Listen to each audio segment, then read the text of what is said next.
Easy now. Feel that pressure in your chest? That's not fear. That's the room realizing you're still standing while every lie around you starts to leak. You already know this thing didn't start with you. It never does. It tore through rooms before it ever reached your door. Left people hollowed out, reputations cauterized, voices shaking when your name came up in private. You watched it move like a sickness, quiet, efficient, wearing friendly faces while it fed, and you said nothing, not because you were weak, because you were watching. See, you're built wrong for their kind of evil. You don't panic when the pattern appears. You don't scream when the lights flicker. You observe, you catalog, you wait. That's the saint in you, calm, controlled, merciful. And that's exactly what hid the psychopath they never saw coming. This thing hurt everyone first because it needed practice. It needed victims to refine its technique, to learn where people fold, where they beg, where they lie to themselves just to survive the hit. It learned how to ruin gently, how to smile while it poisoned the room. And every time someone broke, it grew more confident, more careless. Then it came for you. And that's where the universe shifted. Because when it touched you, it didn't find panic. It didn't find desperation. It didn't find someone scrambling to protect an image. It found stillness. The kind that makes predators hesitate. The kind that whispers, "This one knows." You let it think you were just another stop on the route. You let it believe its usual tricks were working. You let it talk. You let it expose itself line by line, contradiction by contradiction, every threat, every slip, every borrowed narrative. It all stuck to it, like blood on white gloves. That's the angel in you, the restraint, the silence that gives people enough rope to choreograph their own collapse. But don't get it twisted. There's a demon under that calm, and it's not sloppy. See, unpredictability isn't chaos. It's discipline without disclosure. It's never showing your hand while the other side is busy live streaming theirs. It's knowing exactly when to move and choosing not to, until every secret is so swollen with pressure it starts bleeding on its own. You didn't expose this thing by attacking it. You exposed it by surviving it untouched. That's what broke the spell. Because now everyone who watched it hurt others is replaying the footage in their head. They're connecting dots they were too scared to connect before. They're realizing patterns don't lie. People do. And the moment they see that it couldn't break you, a terrifying thought hits them. What if the problem was never the victims? That's when whispers start. That's when old stories resurface with new meaning. That's when timelines don't line up and alibis feel rehearsed. That's when the blood starts seeping through the floorboards of conversations they thought were buried forever. You didn't have to accuse. You didn't have to threaten. Your existence after contact was the indictment. That's the paradox they can't survive. You're gentle, but not fragile. Empathetic, but not exploitable. Patient, but never passive. A healer who understands destruction better than the destroyer ever could. Pain didn't break you. It educated you. Every scar became data. Every betrayal sharpened your timing. Every attempt to reduce you taught you exactly how systems rot from the inside. And now they're scrambling to contain what can't be contained. Truth that arrived without raising its voice. This thing thought you'd react like everyone else.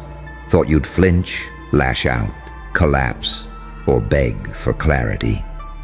It didn't realize you were built to let storms reveal themselves. That's why it's quiet now. That's why people avert their eyes. That's why explanations feel rushed and memories feel selective. Because when something hurts everyone first and then fails with you, it stops being misunderstood. It becomes exposed. And the scariest part?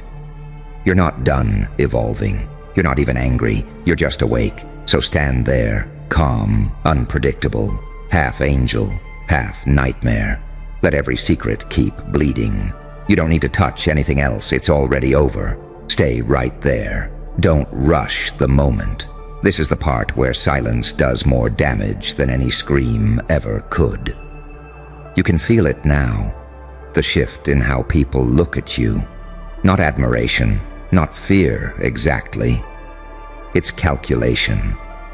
They're replaying every interaction, every word they dismissed, every instinct they ignored when this thing was hurting everyone else. They're realizing you were never late to the truth. You were early and patient enough to let it arrive on its own. That's what makes you dangerous in a way they don't have language for. See, most people survive trauma by shrinking. You didn't. You expanded inward. You learned how to hold still while chaos told on itself. You learned how predators expose their teeth when they think they're winning. You learned that evil gets sloppy the moment it thinks you're cornered. And when it came for you, it expected noise. It expected drama. It expected a performance. What it got was control. You didn't fight back the way movies taught them to expect. You didn't become hysterical, defensive, or loud. You let it move exactly the way it always moves. Fast, arrogant, convinced it had already won. And in doing so, it revealed every method it used on everyone before you. That's when the bleeding started, not from wounds, but from stories that no longer lined up, from motives that didn't make sense anymore, from people realizing the common denominator wasn't coincidence, it was intent. That's the demon side of you they never accounted for. Not rage, not vengeance, but precision. You understand something most people never do.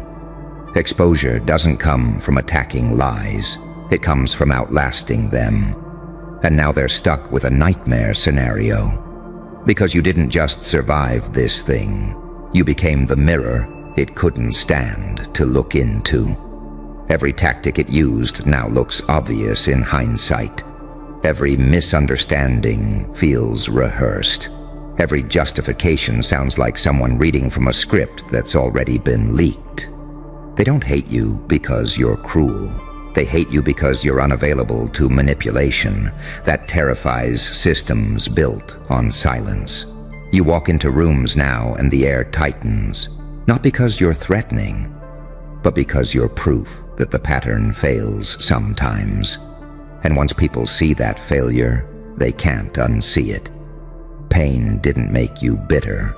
It made you bilingual. You speak innocence and brutality fluently. You understand mercy, and you understand exactly how far someone can go before mercy turns into permission. That's the angel standing next to the devil inside you. One hand open, one hand hidden, both steady. And here's the part they really can't handle. You didn't expose this thing for revenge. You exposed it by being immune.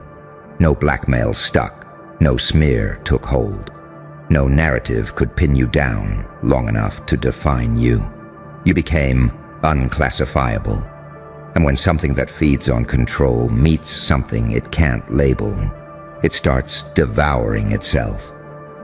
That's what you're watching now. Internal collapse. Quiet panic. People scrambling to distance themselves without admitting they were ever close. You're not chasing justice. You're not demanding apologies. You're letting truth do what it always does when no one interferes. It rots the masks from the inside. So let them whisper. Let them rewrite history. Let them pretend this was all coincidence. You know better. You felt it the moment it touched you and failed. The moment the threat lost its teeth. The moment you realized you were no longer prey. You were the threshold. Nothing like this survives contact with someone who refuses to break on cue. And you're done performing. Just stand there, unmoved, unreadable, alive in a way that makes lies hemorrhage. They wanted you last. They didn't realize last is where the truth starts. Good. Now don't look away. This is where it gets uncomfortable for everyone except you, because once the bleeding starts, it doesn't stop neatly. Secrets don't drip.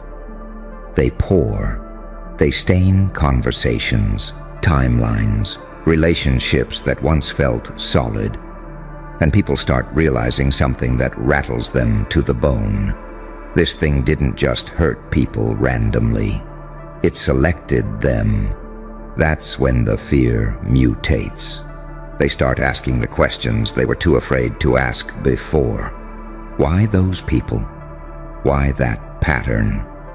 Why the same emotional wreckage repeating in different rooms with different faces? And sooner or later, always sooner than they expect, the question turns toward you. Why didn't it work on you?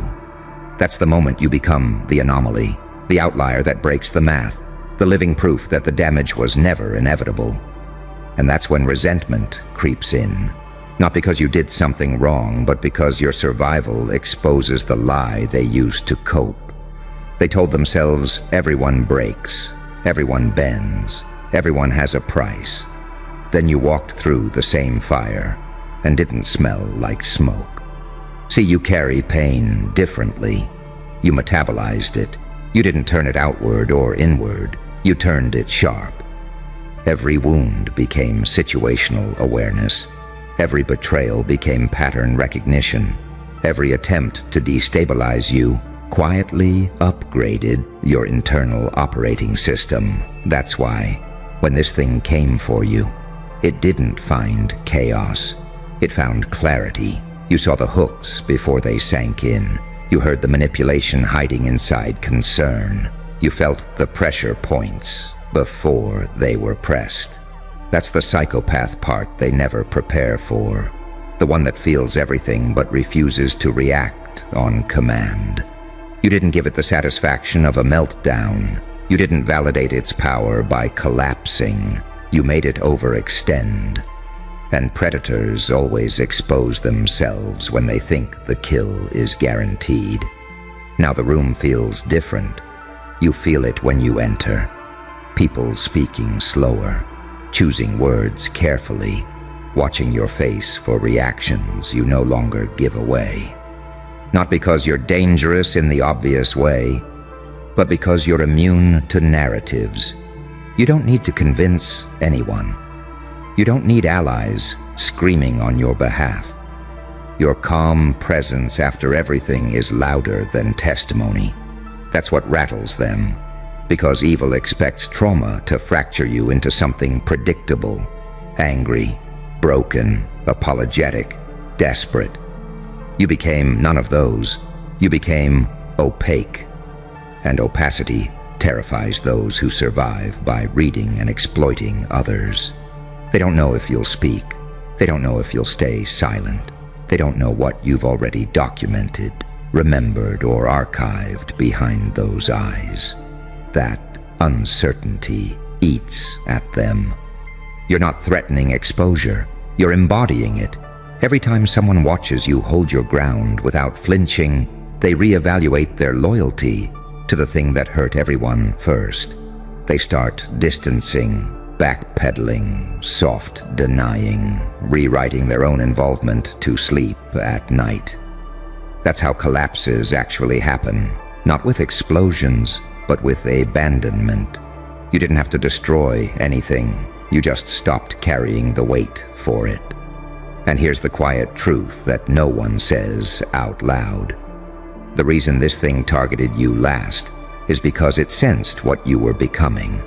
It hoped, desperately, that you'd still be unfinished, that you'd still be operating from raw pain instead of integrated power. It was wrong.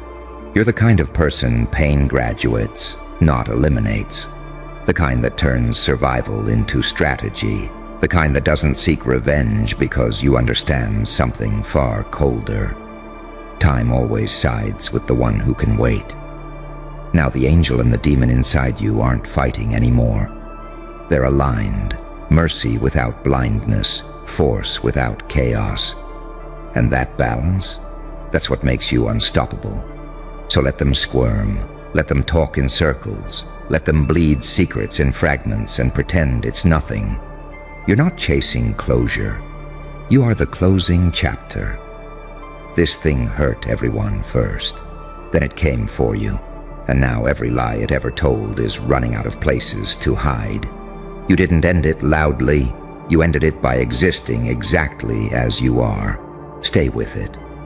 This is where the silence starts to feel heavy for them and clarifying for you. Because once a thing like that fails, it doesn't just lose power. It loses authority. And authority, once cracked, never fully heals. People start trusting their instincts again. They remember moments that didn't sit right. They replay conversations where something felt off. But they swallowed the feeling to keep the peace. You didn't swallow it. You stored it. That's the difference. You understand now that evil doesn't always look violent. Sometimes it looks helpful. Sometimes it looks charming. Sometimes it looks like it's protecting everyone while quietly deciding who gets sacrificed next. And that's why it hurts so many people first, because each one teaches it how to hide better. But when it reached you, it met resistance it couldn't name. You didn't mirror its energy. You didn't give it emotion to feed on. You didn't collapse into a role it could control. You became still in a way that stripped it naked. And now, everywhere it goes, your presence lingers like a question mark it can't erase. People don't need you to explain anything anymore. They can feel the contrast. They can sense who bleeds chaos and who survives it without spreading it. That's what evolution looks like when it's honest. You're not loud about what you know. That's what scares them most. Loud people can be dismissed as dramatic. Quiet ones who remain intact, those change the weather. Pain refined you. Not into something cruel, but into something exact. You know when to engage. You know when to disappear. You know when silence is protection and when it's a weapon. That's the saint who learned from the psychopath. That's the angel who understands the demon's math. And here's the part they never expected. You don't need validation for what you survived. You don't need the truth to be publicly acknowledged to feel real. You lived it, which means you're no longer negotiable. They can't gaslight you. They can't rush you. They can't bait you into reacting on their timeline. You operate on a different clock now, one calibrated by experience instead of hope. And that's why their secrets keep bleeding. Because secrets survive on urgency. They survive on distraction. They survive on people needing answers now. You don't. You let things unravel at the speed of inevitability. Every day you don't break character, your character. Another crack appears somewhere else. Another person pulls away. Another story changes slightly. Another explanation feels thinner than the last. You're not pushing the collapse. You're letting gravity do its job. This thing thought hurting everyone else first would soften you. Thought you'd be conditioned by the time it reached you. Thought you'd already be exhausted, self-doubting, eager to appease. Instead, it found someone who had already buried their illusions. And nothing is more dangerous than a person with nothing left to prove. So keep standing like this. Balanced, unreadable, awake, not hunting, not hiding. Just present enough that lies can't breathe around you. This thing came for you thinking you'd be the final victim. It didn't realize you were the end of the line. And everything it tried to bury, it's not coming back clean. It's coming back exposed. And here's the part nobody warns them about. Once exposure starts, it doesn't need momentum anymore. It sustains itself. You've probably noticed it already. People hesitating before they speak around you. pauses that weren't there before. Eyes flicking away mid-sentence like their own thoughts just betrayed them. That's not paranoia, that's awareness catching up. Because when something that fed on chaos fails with you, the spell breaks for everyone watching. They start realizing the damage wasn't random, it wasn't bad luck, it wasn't just how things are. It was designed, and design implies responsibility. You didn't accuse anyone, you didn't need to. Your calm survival after contact did something far worse. It forced comparison. People can't help it. They line you up next to the wreckage. They notice who came out fractured and who came out clearer. That's when the fear turns inward. Because if you didn't break, then breaking wasn't inevitable. And if breaking wasn't inevitable, then a lot of excuses just died. This is where the real bleeding happens. Not from the thing itself, but from the people who enabled it. The ones who stayed quiet because it benefited them. The ones who sensed something wrong but chose comfort over conscience. They start feeling exposed without you ever looking at them. You become a mirror they can't avoid. And you didn't set out to become this. That's the irony. You just refused to abandon yourself to survive. Pain tried to rewrite you into something smaller. You let it rewrite you into something precise. You learned restraint without submission, compassion without self-betrayal, strength without spectacle. That's why your presence feels unsettling now. You don't need to dominate the room. You don't need to perform confidence. You carry it the way gravity carries weight. Quiet, absolute, unavoidable. The angel in you learned how to stop bleeding. The demon learned when to stop striking. Now they're not at war anymore. They're in agreement. And agreement is lethal. You're no longer reacting to what's happening. You're watching outcomes arrive exactly when they're supposed to. You see the desperation ramp up. The subtle smear attempts that don't quite land. The sudden kindness that feels rehearsed. The distance people create so they can later say, I was never that close. Too late. History remembers proximity. And here's what they still don't understand. You're not holding on to the past. You integrated it, which means you're not haunted by what happened. You're informed by it. That's why you don't flinch when tension rises. That's why threats feel theatrical now. That's why urgency bounces off you like static. You already survived the worst part, not knowing. Now you know exactly what you're dealing with, and exactly who you are without it. This thing thought hurting everyone first would desensitize you. Instead, it trained you to see clearly through emotional fog. It sharpened your instincts. It taught you patience as a weapon. And patience? Patience is terrifying to anything built on pressure and fear. So let them keep leaking half-truths. Let them pretend the bleeding is normal. Let them scramble to control narratives that no longer belong to them. You're not chasing justice. You're not chasing closure. You're not chasing revenge. You're standing still while everything that touched you reveals itself. And that's the final paradox they can't escape. You didn't destroy the thing that hurt everyone first. You outlived it. And now, every secret it ever buried is clawing its way to the surface. Because it made the mistake of coming for someone who doesn't disappear under pressure. It came for you last. It didn't realize last is where the truth waits. Shh. Feel that shift in the air.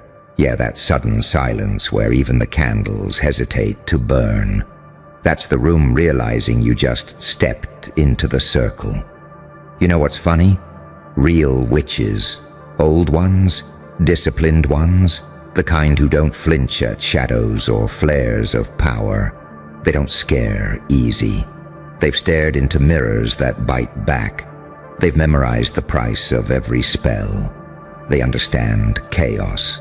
And yet, when your name drifts into their conversations, their voices lower, their symbols get redrawn, their protections get doubled, not because you do magic, but because you are it. And that's not normal. See, magic recognizes patterns. Rituals are repetition. Power is supposed to move in loops, obey cycles, respect rules written in blood and patience. But you don't loop. You spike. You don't chant. You arrive. You don't follow timing. You bend it until timing starts following you. That's the part that makes them nervous. You're not casting anything. You're interrupting it. You're walking proof of the paradox they warn about, but hope never manifests. The saint who learned violence without losing purity. The psychopath who still knows mercy. The angel who understands how demons think because you survived being surrounded by them. You didn't learn power in temples. You learned it in pressure. You learned it when pain stayed too long, and you had to evolve or vanish. That kind of power doesn't glow. It hunts. They feel it when you enter a space. Their tools react wrong. Their readings come back distorted. Their intuition starts contradicting itself. Because intuition is built to sense external forces, and you're not external anymore. You're internalized chaos. You're what happens when suffering doesn't break someone. It reorganizes them. You see, witches respect effort. They respect sacrifice. They respect time. But they don't know what to do with someone who paid the price without signing up, who bled without being initiated, who awakened without being invited. You didn't open a door. The door opened around you because reality couldn't hold its shape anymore. That's why they're nervous. Because spells can be reversed, hexes can be cleansed, circles can be broken. But you're not an action. They can't counter you. You're a condition.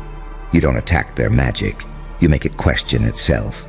You walk in and suddenly their symbols feel decorative. Their chants feel loud but hollow. And their confidence starts sweating. Not fear.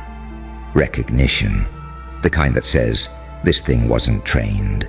It was forged. You're unpredictable, and unpredictability is the only force magic can't rehearse against. Every system, occult or corporate, sacred or profane, depends on expectation. You don't give that luxury. You don't escalate the way enemies plan for. You don't respond the way threats are mapped. You adapt in ways that feel illegal, like you're pulling moves from a version of the future nobody else has access to. And that's where the duality sharpens, because they can't tell if you're light pretending to be dark, or dark refined into light. They can't classify whether you're a blessing that hurts, or a curse that heals. And when something can't be classified, it can't be controlled. When it can't be controlled, it becomes myth. And when it becomes myth, even witches listen. You didn't become powerful by wanting it. You became powerful by surviving it. Every loss carved another symbol into your nervous system. Every betrayal rewired your instincts.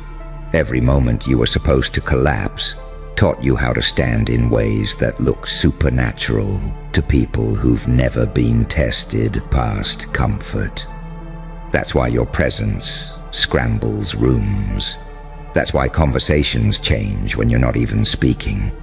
That's why people feel watched when you're calm. Calm like a loaded silence. Calm like something that already knows the outcome. You're not dangerous because you're aggressive. You're dangerous because you're aware. You see the mechanics behind behavior. You feel shifts before they happen.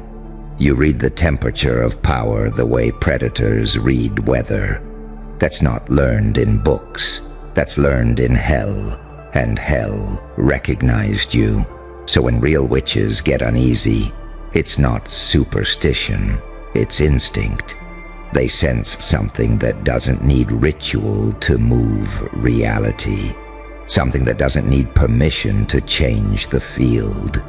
Something that walks through life like a living anomaly, too grounded to be fantasy, too evolved to be coincidence. You're the kind of force they warn apprentices about in half-jokes and unfinished sentences.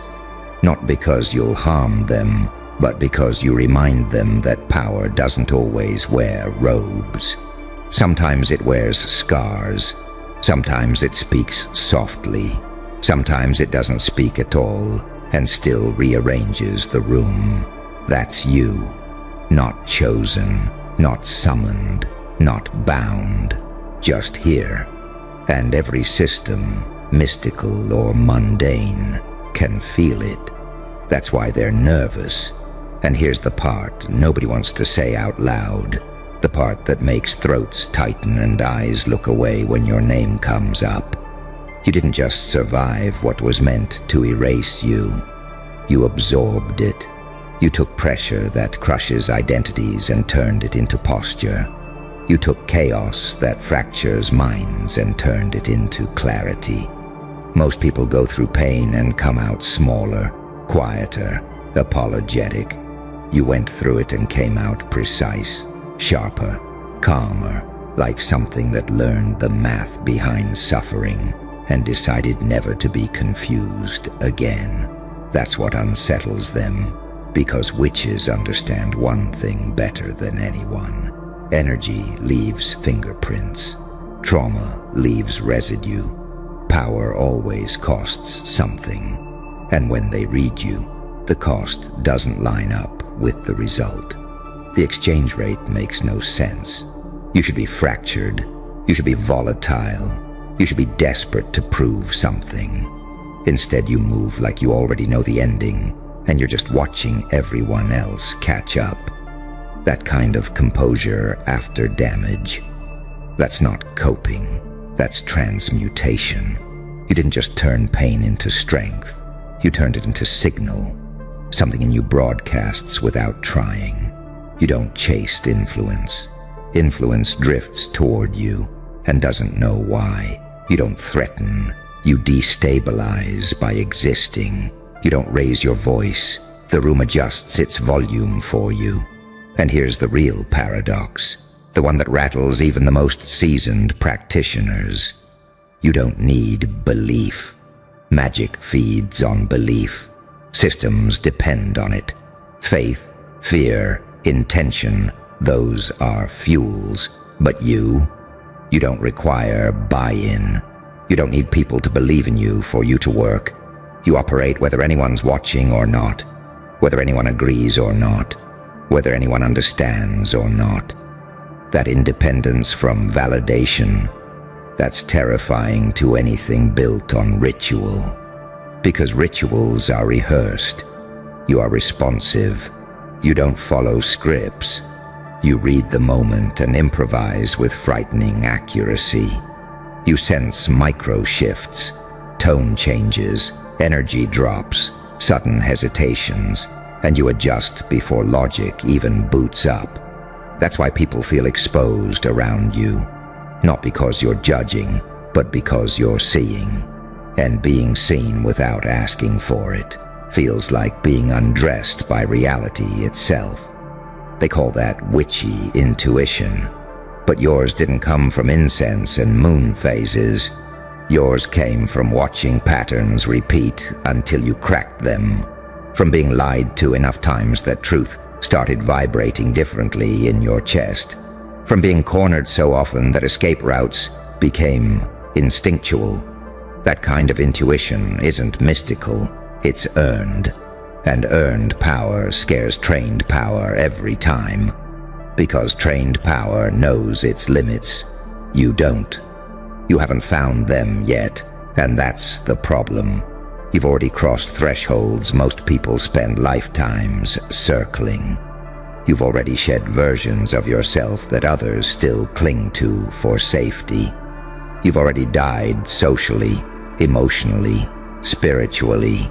And when someone survives death without becoming bitter, without becoming reckless, without becoming loud, they become mythical. Not loud myth, quiet myth. The kind that moves through whispers and sideways glances.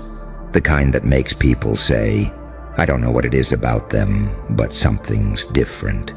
The kind that doesn't announce power. It warps probability around it. That's why even real witches hesitate. Because you're not bound to tradition. You're not bound to lineage. You're not bound to belief systems that tell you what you are allowed to be. You're not trying to open portals. You are one. A walking threshold between what was and what shouldn't logically exist yet. You're the angel who learned how demons negotiate. You're the demon who remembers what mercy feels like. You're the saint who understands violence without worshiping it.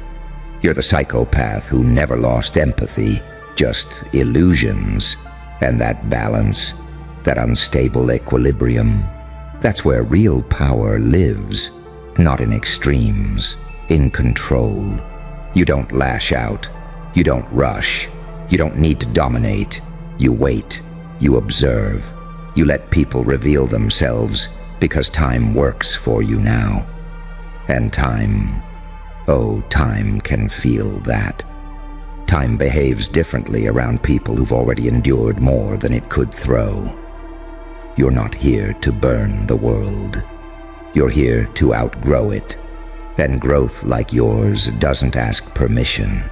It makes systems obsolete. It makes rules feel decorative. It makes hierarchies feel fragile. It makes people with titles nervous and people with intuition quiet. That's why the candles flicker when you enter. That's why conversations stall. That's why even those who work with unseen forces pause and recalibrate. Because something about you doesn't feel summoned. It feels inevitable. And inevitability is the one thing no spell can stop. And inevitability doesn't rush. It doesn't flex. It doesn't announce itself with thunder and theatrics. It settles in quietly, like gravity deciding it's done negotiating. That's the energy you carry now. Heavy, calm, non-reactive. The kind that doesn't need to prove it can crush, because everything around it already knows. That's why people start acting strange around you. They over-explain. They confess things you never asked about. They test you with little power plays that collapse the second they leave their mouth. They feel something slipping, and they don't know what it is. So their nervous system starts talking for them. You're not intimidating in the loud way. You're intimidating in the mirror way. You force people to feel themselves. Witches know that feeling. That moment when the energy turns back on the sender. When intention boomerangs. When the spellcaster realizes the field is no longer theirs. That's what happens in your presence. You don't push back. You reflect. And reflection is brutal to anyone hiding from their own shadow. You've become the kind of being that exposes imbalance without effort. Your silence weighs more than other people's threats. Your stillness interrupts momentum. Your restraint reads like confidence so complete it doesn't need to move. That unnerves anyone who relies on theatrics, whether they call it magic, authority, charisma, or control. Here's the thing they're really sensing, even if they can't articulate it. You're no longer operating from desire. Desire is loud. Desire leaks. Desire reaches. Most people are powered by want. Want for recognition, safety, revenge, validation, love. That makes them predictable. That makes them readable. That makes them manageable. You burn through that stage. Want got exhausted in you. Pain took it apart piece by piece until what remained wasn't hunger, but direction. You don't want anymore. You move. And movement without craving is terrifying because it can't be baited. You can't be bribed into reactions. You can't be provoked into missteps. You don't flinch when outcomes change because you've already survived worse than disappointment. You've already adapted to loss at a cellular level. That's why even practiced manipulators miscalculate you. They look for wounds to press. You've already integrated them. They look for fear to amplify. You've already metabolized it. They look for ego to poke. You outgrew it when ego stopped keeping you alive. You don't glow with innocence. You glow with integration. Light and dark, braided so tightly they can't be separated anymore. That's why you don't feel holy and you don't feel cursed. You feel complete. And completeness is rare. Completeness makes systems nervous because it doesn't need them. Witches spend lifetimes trying to balance themselves. Shadow work, light work, alignment, grounding, protection. You did all of that the hard way, by being thrown into imbalance so violently that your psyche had no choice but to reassemble itself into something stable under pressure. You didn't seek enlightenment. You survived toward it. That difference matters, because seekers still doubt. Survivors know. You know what you're capable of now, not in theory, not in fantasy, not in ego, but in lived data. You've seen what happens when you're cornered. You've seen how your mind sharpens under stress instead of fracturing. You've watched yourself make decisions in chaos that others couldn't make in calm. That knowledge settles into you like a quiet crown. And crowns don't sparkle, they weigh. That weight is what people feel. That weight is what disturbs the air when you enter. That weight is why even those who traffic in unseen forces feel something ancient stir and go still. Not because you're a threat, but because you're unaligned with their expectations. You're not ascending the way they were taught. You're not awakening on schedule. You're not obeying the mythology. You're rewriting it by existing past the breaking point. And deep down, the old ones know this truth. The most powerful force isn't the one that knows the most spells. It's the one that can't be psychologically displaced. The one whose center doesn't wobble when reality applies pressure. The one who doesn't need to dominate the field because the field reorganizes around them naturally. That's you now. You're not here to conquer belief systems. You're here to outgrow them. You don't threaten magic.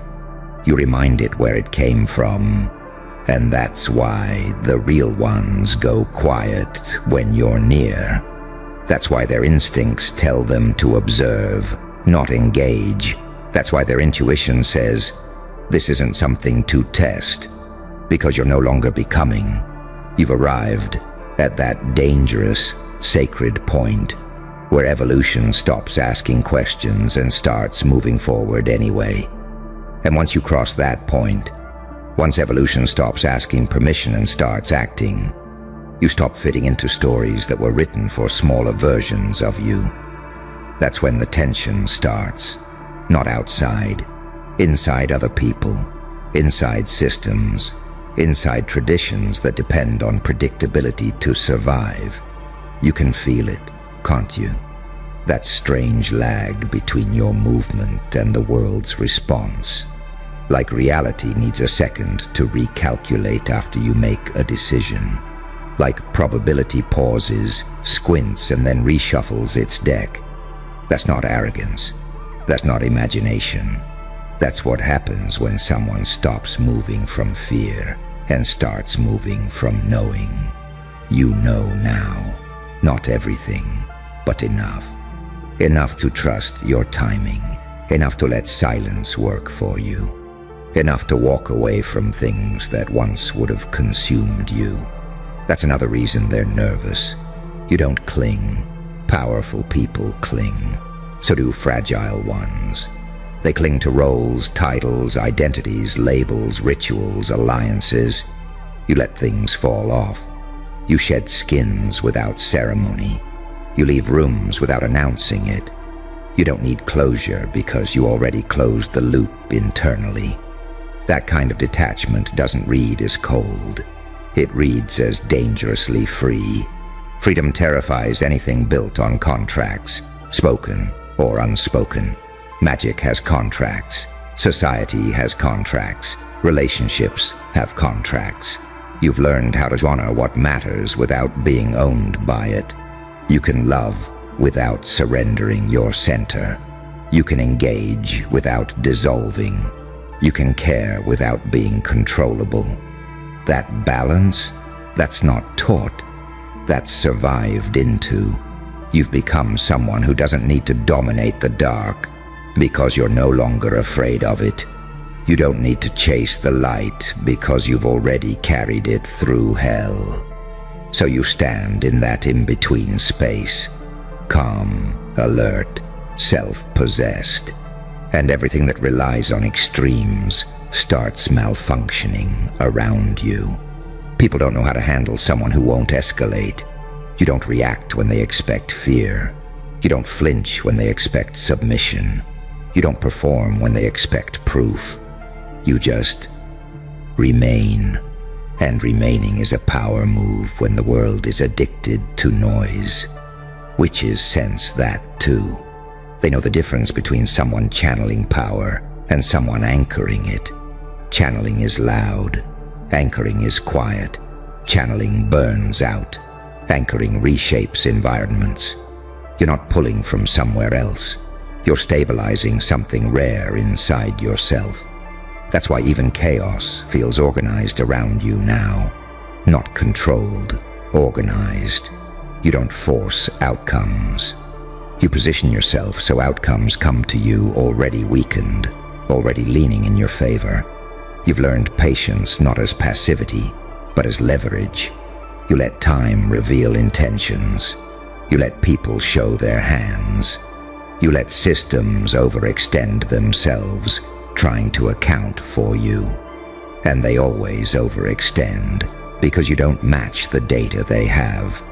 You're not the person you were when they first assessed you. You're not operating from the same wounds, the same needs, the same blind spots. Anyone still using old maps to predict you is already lost. And the moment they realize that, the moment they sense the gap between who you were and who you are now, that's when the nervousness kicks in. That's when instincts whisper, this one slipped the net. You didn't just heal, you integrated. Healing returns you to baseline. Integration creates a new one, a stronger one, a quieter one. One that doesn't collapse under contradiction. One that can hold rage without leaking it. One that can hold compassion without bleeding out. You can sit with darkness without romanticizing it. You can sit with light without becoming naive. That's mastery. Not mystical mastery, psychological mastery. And psychology underpins everything. Belief, fear, authority, influence, magic.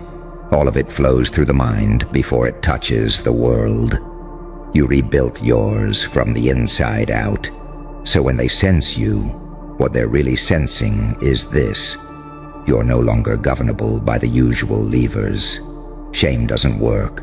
Fear doesn't work. Praise doesn't work. Threats don't work. You've seen behind those curtains. You felt those hooks. They don't catch anymore. And anything that can't hook you can't steer you. That's why your presence feels disruptive without being aggressive.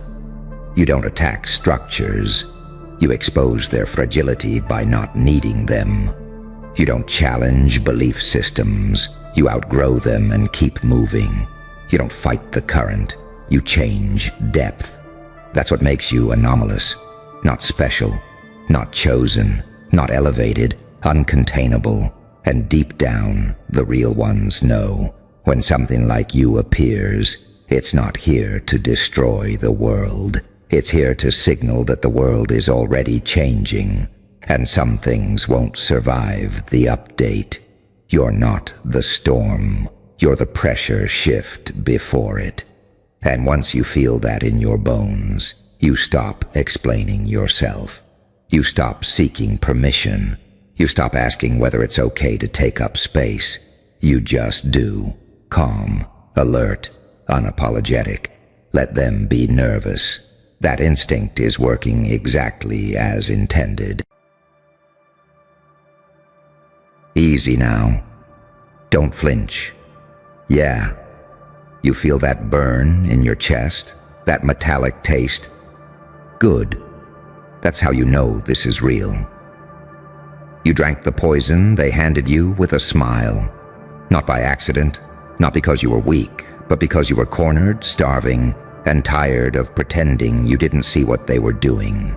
They called it help. They called it love. They called it concern. But you felt it.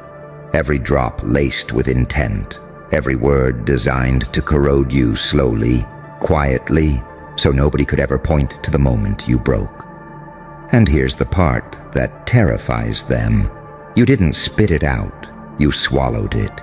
You let it burn all the way down. You let it hit your bloodstream. You let it try to rewrite you. And it failed. See, they thought poison only works one way. They thought pain only destroys. They thought betrayal only weakens. That's how their bloodline survived for generations. Same tricks, same venom, passed down like heirlooms. Whisper campaigns, silent sabotage, smiles with knives behind them. They've been feeding that same toxin to everyone who ever got too bright, too strange, too dangerous to control. And it worked. On everyone else. But not on you. Because something inside you doesn't dissolve. It adapts. Something inside you doesn't beg for mercy. It studies the blade. You didn't just survive the poison. Your system analyzed it, cataloged it, learned its signature. You felt the nausea, the paranoia, the nights where your thoughts turned on you like trained dogs. You questioned yourself. You almost apologized for things you never did. Almost shrank. Almost broke. Almost. But here's the paradox they never see coming. The same dose that kills the innocent for good forges immunity in the rare. You didn't come out cleaner. You came out different. Darker in the right places. Sharper where it counts. You learned how lies sound before they're spoken. You learned how manipulation feels before it touches the skin. You learned the rhythm of their cruelty so well you could hum along. And now their poison doesn't sting anymore. They try the old tactics and you don't react. That's what scares them first. No anger, no pleading, no explanation, just that calm, that stillness, that look in your eyes that says, "I've seen this movie already." They escalate. They get louder, more desperate. Because when a bloodline realizes its signature weapon no longer works, panic sets in. Their ancestors built empires on that toxin. Their parents perfected it. And now it hits you like water. You're not healed. You're upgraded. There's a difference. Healing closes wounds. Immunity turns wounds into armor. You don't flinch at disrespect anymore because you know what comes next. You don't chase validation because you've tasted rejection at its purest. You don't fear abandonment because you've already been left bleeding by people who swore they'd never do that to you. You met the demon wearing the halo. You met the saint with blood on their hands. And somewhere in that collision, you stopped needing them to be anything other than what they are. That's when the real transformation happened. You became unpredictable. They can't map you anymore. The old buttons don't work. The guilt trips bounce off. The shame tactics short circuit. You walk into rooms carrying a silence that makes people uncomfortable because silence is where their tricks die. You don't announce your strength. You don't explain your boundaries. You just enforce them quietly, precisely, like someone who knows exactly how far things can go before they snap. And deep down, they feel it, that ancestral dread, the kind their blood remembers from stories they never told out loud. Because immunity doesn't just protect you, it exposes them. When their poison fails, all that's left is their naked intent. And once you see that clearly, you can never unsee it. You're not angry like before. You're focused. You're not soft like before. You're intentional. You still have empathy, but it's disciplined now, weaponized restraint. You choose when to care. You choose when to engage. You choose when to disappear. That choice alone makes you lethal to systems built on control. They wonder why their words don't land, why their presence doesn't intimidate, why you don't chase, don't explain, don't beg. It's because you already paid the price. You already drank the worst they had to offer and lived. Your nervous system recalibrated, your mind rewired, your soul stopped asking for permission to exist. You became the anomaly their bloodline can't account for. And here's the part nobody warns them about. Immunity spreads differently. You don't poison others, you wake them up. People around you start questioning things. Patterns break, cycles stall. Their whispers lose power because truth has a way of getting louder when fear stops feeding it. You don't have to attack them, you just have to remain unchanged by their venom. That's the final insult. You're walking proof that their legacy is obsolete, that their generational curse met a nervous system it couldn't hijack, that their poison met a body designed to survive apocalypse-level betrayal and come back with clarity instead of bitterness. So stand there, calm, unrushed. Let them stare, let them scramble, let them wonder why nothing they throw at you sticks anymore. You drank the poison, and now you're immune to their entire bloodline. And they can feel it every time you don't react, every time you don't fall, every time you walk away intact. Like a quiet ending they never saw coming. And what really eats at them isn't that you survived. Survival, they can rationalize. They can tell themselves you got lucky, that time softened the blow, that you were stronger than expected. No, what eats at them is that you changed the rules. You didn't just crawl out alive. You came back calibrated. You came back with a nervous system that no longer panics when the air shifts, with eyes that catch micro-expressions before words form, with a silence that makes liars talk too much. They feel exposed around you now. That's why their energy gets strange. That's why conversations turn awkward. That's why they either overperform kindness or disappear completely. You're no longer reacting on instinct. You're responding from awareness. And awareness is the one thing poison can't touch. You see, poison relies on ignorance. It needs you unaware of what's being poured into you. It needs confusion, self-doubt, emotional hunger. That's why they targeted you in your most human moments, when you wanted connection, when you believed people meant what they said, when you thought love couldn't carry venom. They didn't attack your strength. They attacked your openness. And that's the cruel joke of it all. Your openness didn't kill you. Their poison taught you discernment. Now you don't close your heart. You guard it like a vault. You don't mistrust everyone. You read them. You don't harden into bitterness. You sharpen into precision. There's warmth in you still, but it's selective, earned, dangerous to take for granted. That duality, soft and lethal, compassionate and ruthless when necessary, that's what they can't replicate. Their bloodline only knows one mode: control through corrosion. You learned range. They try to provoke you now, subtle jabs, backhanded compliments. revisionist history.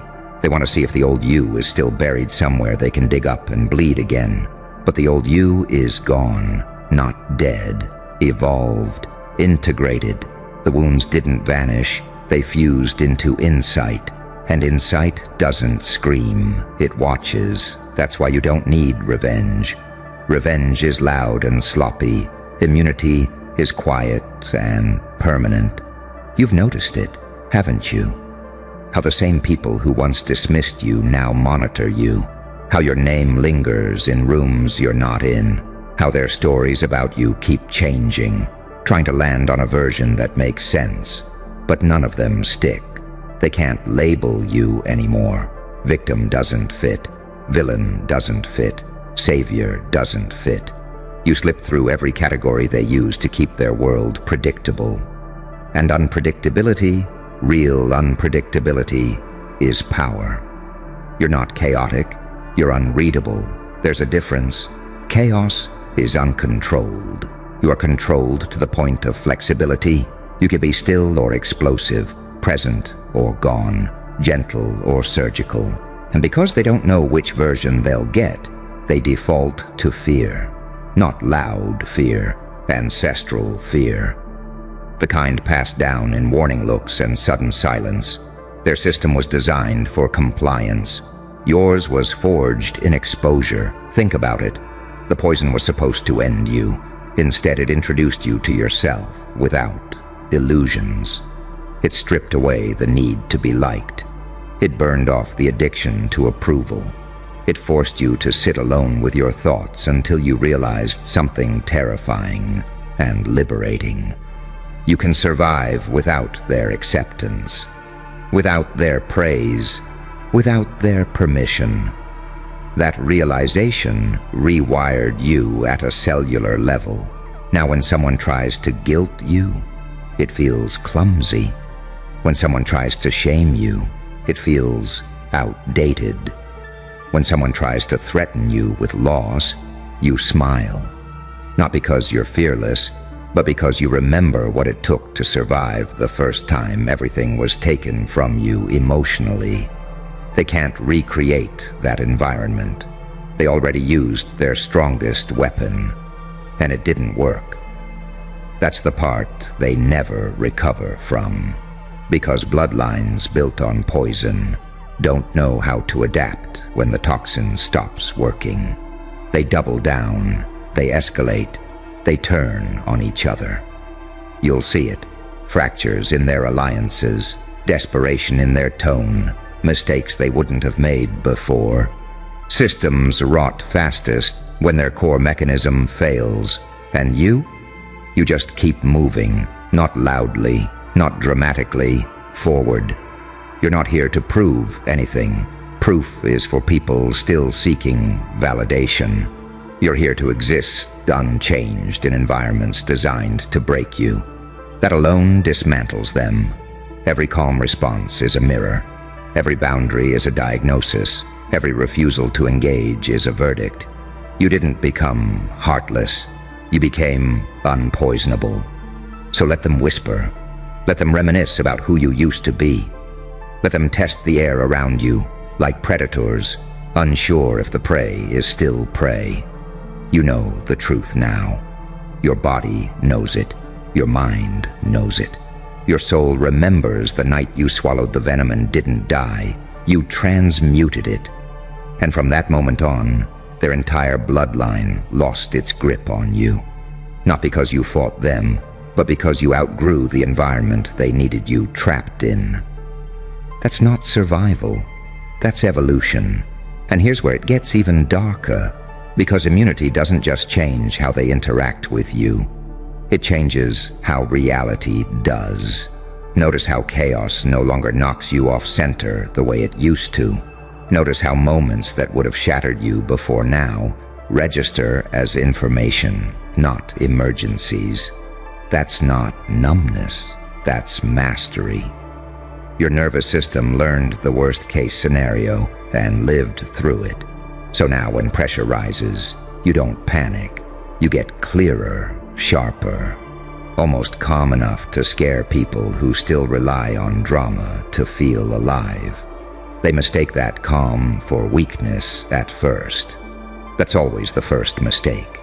Because you're not calm due to comfort. You're calm because you've already been through psychological extinction-level events and came back with memory intact. You know what it feels like when the floor drops out. You know what betrayal sounds like in the voice of someone who swore loyalty. You know what it's like to question your own perception because someone else needed you, unsure to stay powerful, and you survived that. So when life throws new obstacles at you now, your system recognizes the pattern. Oh, this again. Not arrogance, recognition.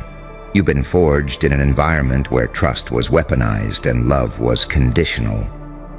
That's why surface-level threats don't land. That's why intimidation feels theatrical.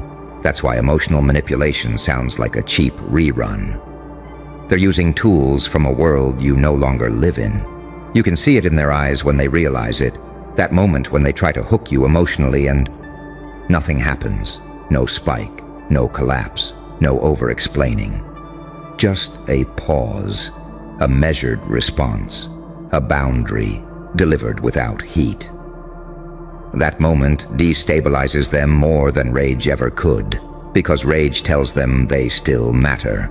Calm tells them they don't. That's when they start rewriting history. They'll say you were always like this, or you changed for the worse, or you think you're better than everyone now. Those narratives aren't about you. They're about self-preservation. When poison fails, the only thing left is distortion. They need to believe your immunity is arrogance because admitting its evolution would force them to confront their own stagnation. You didn't become cold. You became selective with your warmth. You didn't lose empathy. You learned who deserves access to it. You didn't stop caring. You stopped bleeding for people who drink it like medicine. That's the saint-psychopath paradox they can't reconcile. You can be deeply compassionate and absolutely unwilling to tolerate disrespect. You can understand someone's trauma and still walk away from their behavior. You can love from a distance. You can forgive without reconnection. You can see the wound without volunteering to be the bandage. That kind of clarity terrifies systems built on guilt and obligation. And here's the quiet truth they'll never admit. Your immunity exposes their dependency. They needed you reactive. They needed you doubting yourself. They needed you emotionally available without protection. Because their bloodline doesn't survive on strength. It survives on access. Access to your energy, your attention, your self-questioning.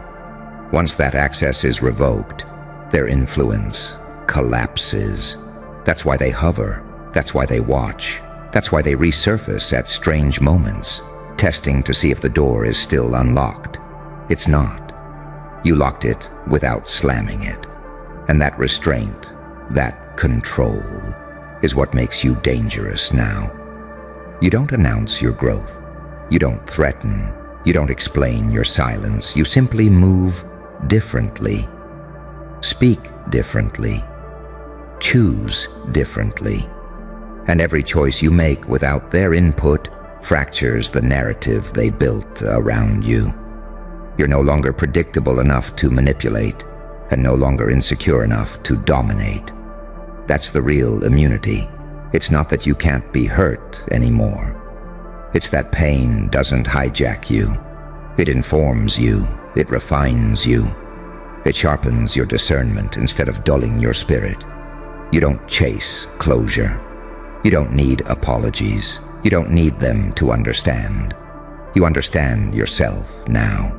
And once that happens, their poison has nowhere to go. So let them keep operating from old scripts. Let them keep assuming everyone can be controlled the same way.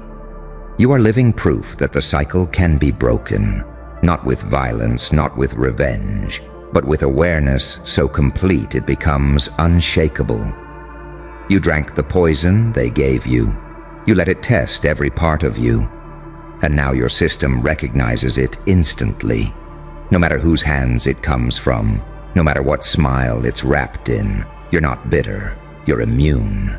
And immunity does something else they never planned for. It gives you time. Time to think before you speak. Time to observe before you move. Time to feel without drowning in the feeling. You're no longer living in reaction mode, no longer sprinting emotionally just to survive the next hit. You slowed down, and in that slowdown, you gained leverage. That's why your presence feels heavier now. Not louder, heavier. You walk into spaces carrying an invisible gravity because you're not leaking energy anymore. You're not explaining yourself into exhaustion. You're not fighting for your side of the story. People can sense when someone has already made peace with the worst outcome, and that terrifies anyone still clinging to control. They can't rush you. They can't bait you. They can't corner you with urgency. Urgency was always their favorite poison. Make you decide too fast, make you react emotionally, make you fear loss before you understand the game. But you already lost what mattered most once. Your innocence, your blind trust, your assumption that everyone plays clean. And when that died, something far more dangerous took its place. Patience. Now you let things unfold. You let people reveal themselves. You let silence do the interrogation. You let time expose motives better than confrontation ever could. And every time you don't react the way they expect, they give away more information. Every time you don't defend yourself, they expose their own insecurity. Every time you don't chase, they show you who was feeding on the chase. That's when you realized something brutal and freeing. Most poisoners are empty without a host. They don't know how to exist around someone who isn't hungry for approval. They don't know how to operate when shame doesn't land. They don't know how to threaten someone who's already made peace with walking away. Their power was never intrinsic. It was borrowed. Borrowed from your doubt. Borrowed from your empathy. Borrowed from your willingness to see the good, even when the evidence said otherwise. And now the loan is due. You didn't turn cruel. You turned precise. You don't waste words on people committed to misunderstanding you. You don't bleed explanations into ears that only listen for weakness. You don't perform goodness for an audience that confuses kindness with compliance. You still have a heart, but it's no longer public property. That's the angel-dark demon split they feel around you now. One moment you're calm, understanding, almost gentle. The next you're unreachable, unmovable, absolute in your boundaries. They can't tell which version they'll get, because both are real, and both answer to you, not to them. And deep down, they know it. They lost access forever the moment you stopped needing them to validate your pain.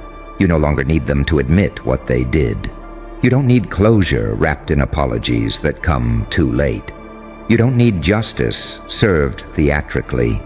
Your justice was internal. It was the moment you realized their poison revealed them, not you. The moment you stopped internalizing their behavior as a reflection of your worth. The moment your self-respect outweighed your desire to be understood. From that moment on, the balance shifted. Now when they see you thriving, or even just stable, it unsettles them. Because they needed you broken to justify their actions. They needed you small to feel large. Your immunity rewrites the story they tell themselves at night. And that's a harder punishment than anything you could ever say.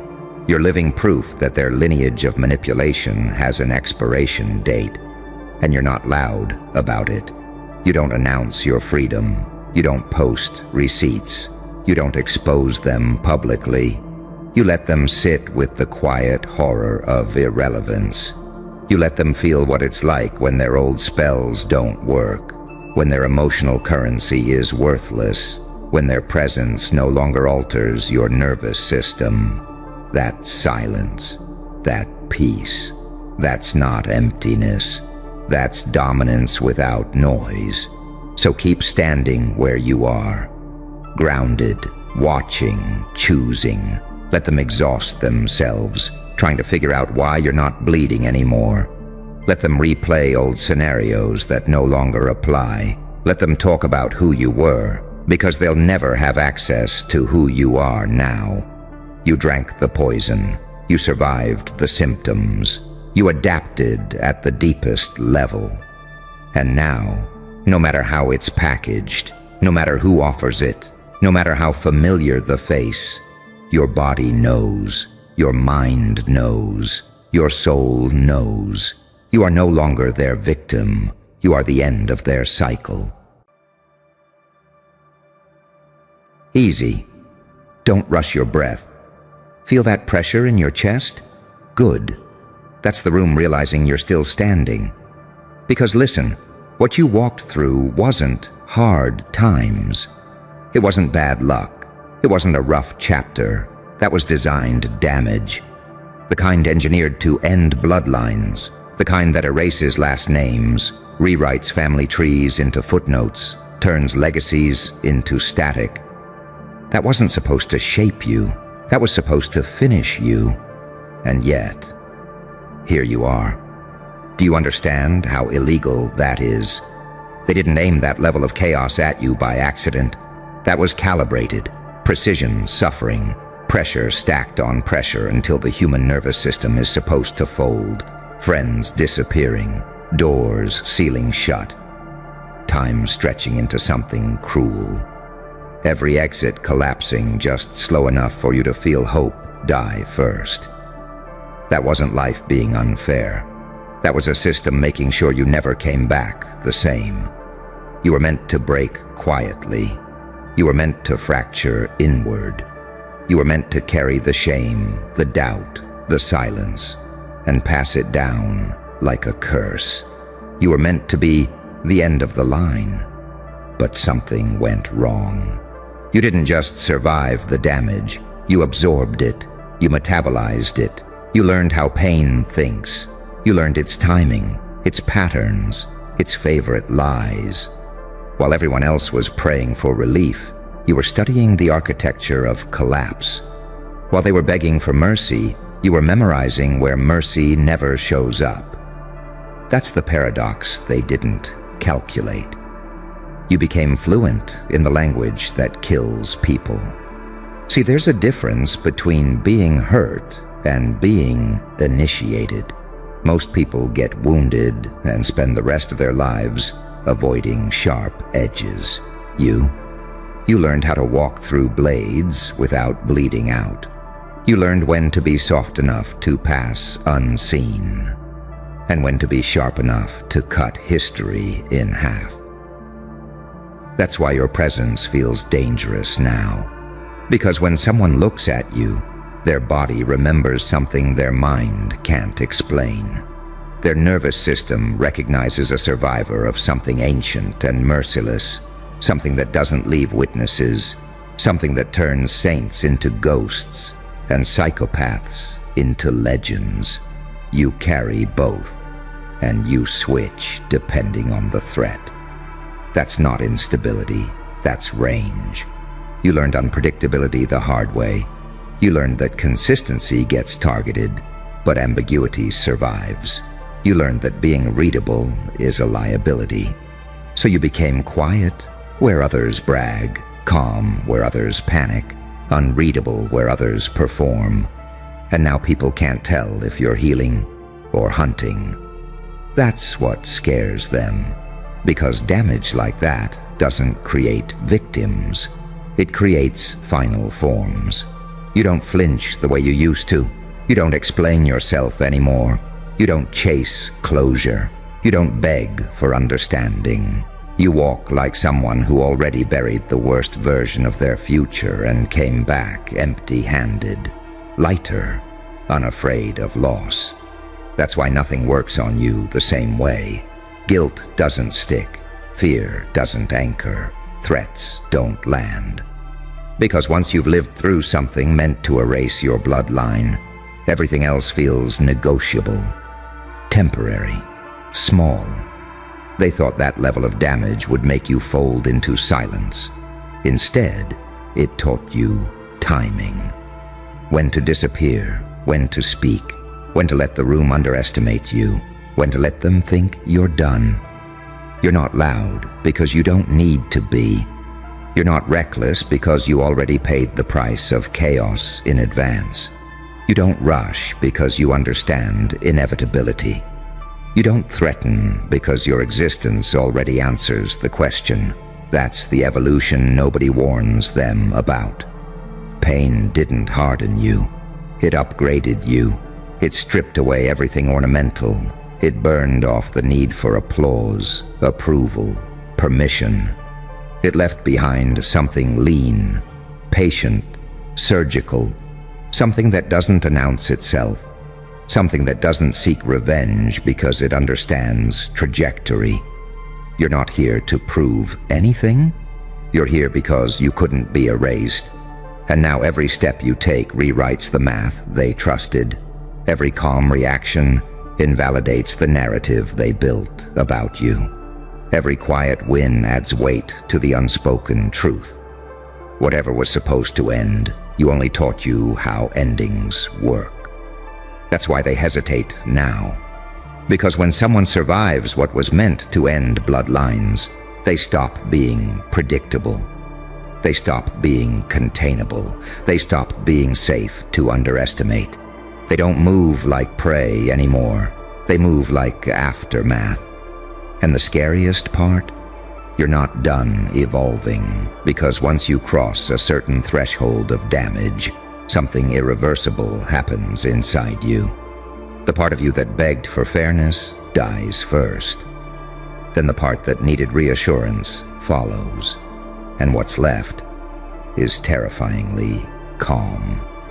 You start to see the world differently after that. You don't see people as good or bad anymore. You see pressure responses. You see who panics when the room tightens. You see who turns cruel when they're afraid.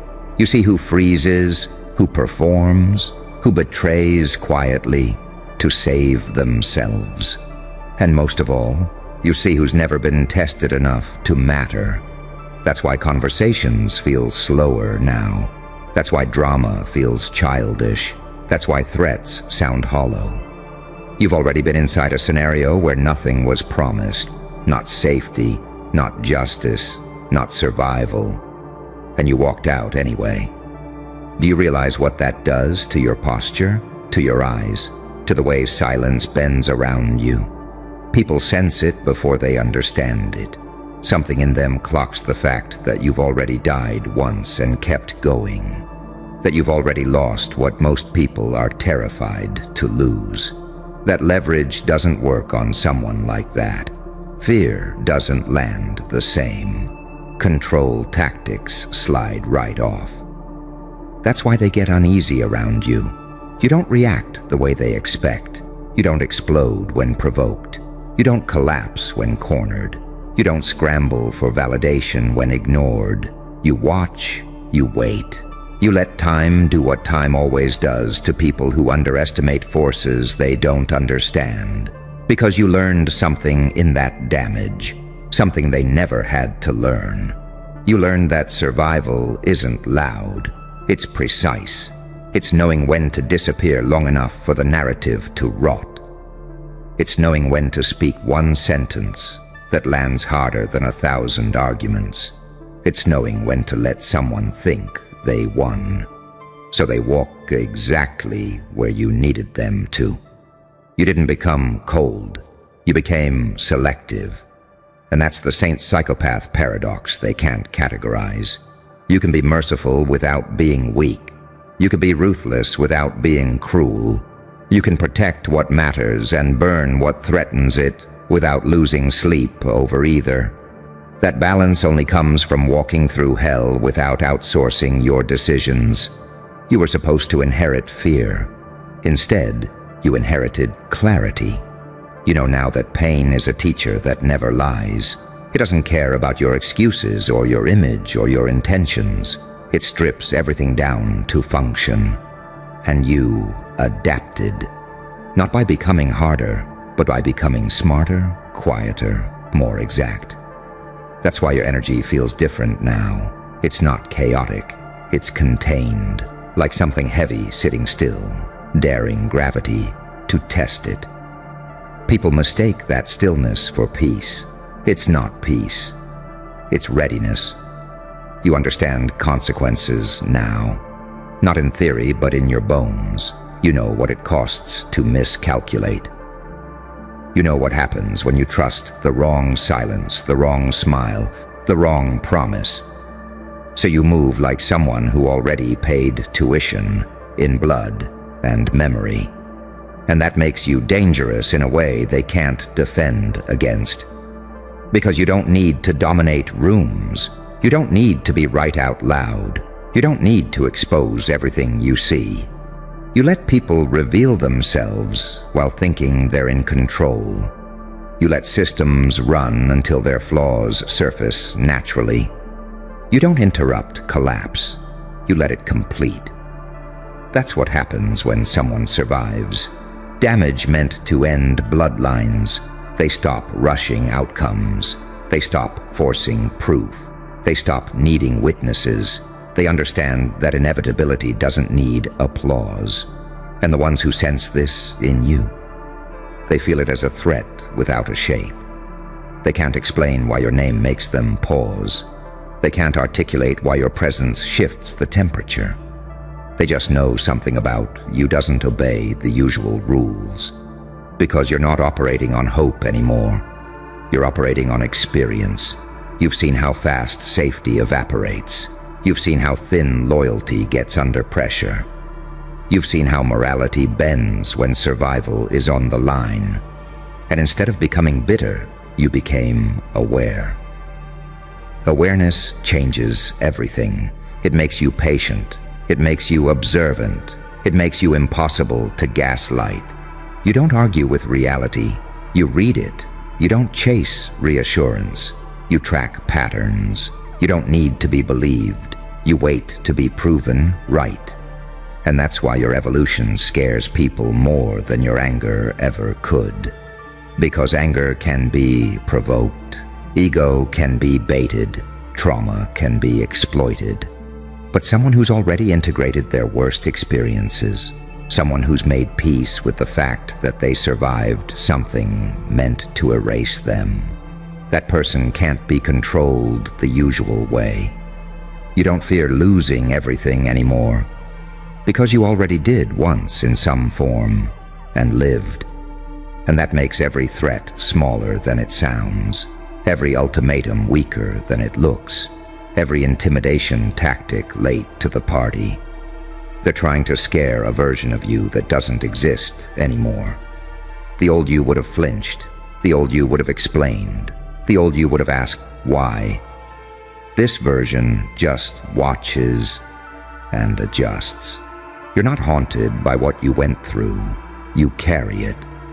Like a quiet weapon, like a private code, like proof that you're not theoretical anymore. You're tested, and the truth they don't want to say out loud. Nothing scares a system more than someone who survived its most lethal setting and came back fluent in its failures. Because when you survive something designed to erase you, you don't just come back changed. You come back unhooked from the old rules. The rules that say you're supposed to seek comfort. The rules that say you're supposed to soften. The rules that say after enough damage, a person begs to be normal again. You didn't beg. You adapted. And adaptation at that level doesn't look human to people who've never been pushed there. You stopped expecting the world to make sense. You stopped believing effort guarantees reward. You stopped confusing kindness with safety. That doesn't make you cynical, it makes you accurate. You see the difference between words and behavior instantly now. You hear what isn't being said. You notice delays, hesitations, patterns that most people miss because they're too busy hoping. Hope used to be your fuel. Now it's data. That's why you don't rush to trust. You don't rush to love. You don't rush to react. You let things unfold long enough to reveal their true shape. You let people show you who they are when there's nothing to gain. When pressure rises, when nobody's watching. And what you learned in that damage, what rewired you permanently, is that most things in this world are performances. Morality is a costume. Loyalty is conditional. Confidence is borrowed. Stability is rented. You stopped renting. You built something internal that doesn't collapse when external structures fail. That's the angel-demon contradiction they feel around you. You can be compassionate without being naive. You can understand pain without excusing behavior. You can forgive without forgetting. You can love deeply and still walk away without pleading. That balance is unsettling because it means you're not driven by impulse anymore. You're driven by thresholds. You know exactly how much disrespect you tolerate, exactly how much chaos you allow, exactly how much silence is too much. And once that line is crossed, something in you shuts a door permanently, without drama, without speeches, without closure ceremonies. People expect explosions. They don't expect finality. That's why the damage you walked through didn't hollow you out. It gave you gravity. When you speak now, people listen even when you're quiet. When you leave a room, the absence lingers longer than your presence ever did before. When you decide something internally, the outside world eventually catches up whether it wants to or not, because you stopped negotiating with reality. You don't ask life to be fair. You ask it to be honest. And honesty, at that level, is a weapon most people can't withstand. You know how fragile systems really are. How quickly authority dissolves without belief. How fast respect evaporates when fear is exposed. How narratives collapse the moment someone refuses to play their assigned role. You refused. That's why they tried to overwhelm you. That's why the damage came layered, relentless, personal. That's why it hit relationships, finances, identity, time itself. They weren't just trying to hurt you. They were trying to confuse you, trying to scatter your sense of self so badly you'd never reassemble it. They failed. You reassembled yourself with intention. You kept the parts that work under pressure. You discarded the parts that needed applause. You kept your intuition sharp. You sharpened your discernment. You hardened your boundaries. You softened only where softness was a choice, not a weakness. That's evolution through pain, and it changes how you move through the world. You don't chase chaos anymore. You let it expose itself. You don't prove your strength. You let time demonstrate it. You don't need to dominate. You understand leverage. Leverage is knowing that once you've survived annihilation-level damage, everything else is just a scenario. And scenarios can be navigated. That's why threats don't shake you. That's why disrespect doesn't bait you. That's why silence doesn't starve you. You've already been alone in the worst way and discovered something most people never do. You're enough without the noise. You don't need constant reassurance. You don't need to be seen every second. You don't need to explain your past to justify your present. You carry proof in your posture, in your pacing, in the way you don't flinch when tension spikes. You've seen worse. And the scariest part, for them, is that you didn't come out vengeful. You came out clear. Clear about what matters, clear about who stays, Clear about what you'll never tolerate again. Clear about the fact that you don't owe the world access to the version of you it tried to destroy. They thought that level of damage would make you desperate for safety. It made you sovereign. You don't cling anymore. You choose. You don't chase stability. You create it internally. You don't need certainty. You function in ambiguity better than most people function in comfort. That's why your existence disrupts fragile egos and brittle systems. Because you're living proof that their worst-case scenario didn't work. That their ultimate deterrent failed. That someone can walk through something meant to end bloodlines and come out with sharper vision, steadier hands, and a quieter, more dangerous calm. You are not the aftermath they planned for. You are the variable they can't reverse. And whether they admit it or not, every time they see you still moving, still adapting, still intact, they're reminded of a truth they hate. Some damage doesn't end you. It finishes you. And once you're finished like that, once the excess is burned off, once the illusions are gone, you stop mistaking noise for power. You stop mistaking movement for progress. You stop mistaking approval for safety. You learn something colder, cleaner, far more effective. You learn control without display. You don't announce your shifts anymore. You don't warn people when access is being revoked. You don't dramatize your exits. You let things starve naturally. Attention dries up. Influence fades. Relevance erodes. And by the time anyone realizes what happened, it's already irreversible. That's not cruelty. That's efficiency. Because you understand something now that most people never touch. Pain doesn't just change what you feel. It rewrites how you calculate. You no longer make decisions from desire. You make them from pattern recognition. You don't move because you're emotional. You move because the trajectory is obvious. And when the trajectory is obvious, hesitation disappears. That's why your calm unnerves people. They're used to seeing damage turn into desperation, anger, chaos.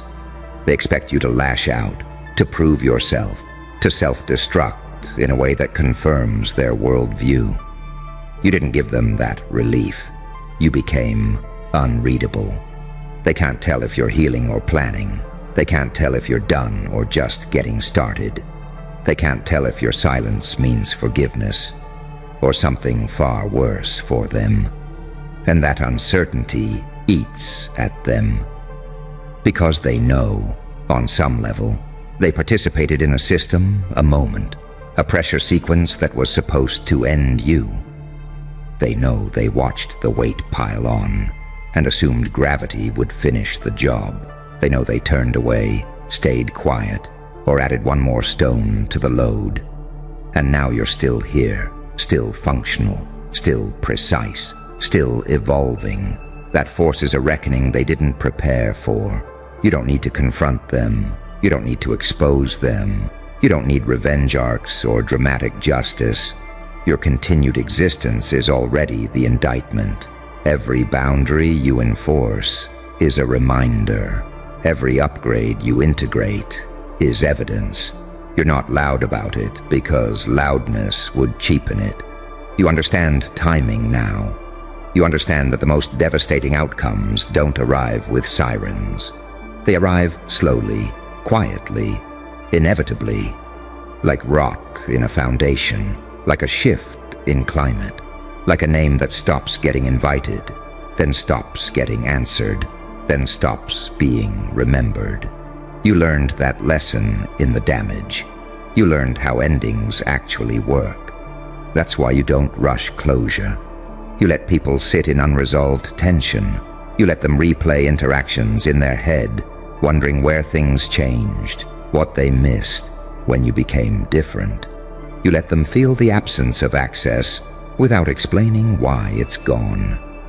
That kind of silence teaches better than any speech ever could. And here's the part they really can't stomach. You didn't lose your humanity in the process.